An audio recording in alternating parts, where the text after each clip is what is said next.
बिस्मिल्लाहिर्रहमानिर्रहीम। अस्सलाम वालेकुम मुशाहीदीन अलकराम, कि फ़िलहाल क्या हाल आप लोगों के ठीक है, खैरियत से। दोस्तों, जिस वक्त की फुल न्यू फ्रेश अपडेट्स हैं शाहीन समुद्री तूफ़ान के हवाले से, वो मैं आप लोगों की खिदमत में लेके हाजिर हूँ। रात का 1 बजे और रात के 1 बजे अभी ओमान की सिविल एविएशन अथॉरिटीज़ की तरफ से तीसरी वार्निंग शाया कर दी गई है। आप लोग देख सकते हैं मेरी स्क्रीन के ऊपर ये जो वार्निंग शाया की है, इसके अंदर आप लोग देख सकते हैं बताया गया कि शाहीन नामी जो तूफ़ान है वो इस वक्त तक के मुताबिक मस्कत गवर्नमेंट से 130 किलोमीटर दूर है।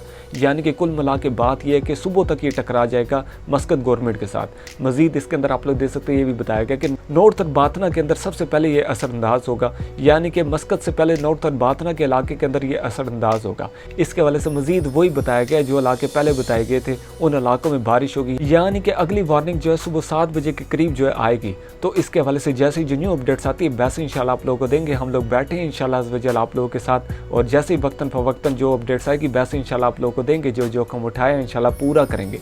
और आप लोग इस चैनल के थ्रू यही कहेंगे कि be safe in your houses, be safe in your rooms. अब तक के लिए फजल अजीम को दीजिए इजाज़त। अल्लाह हाफिज़।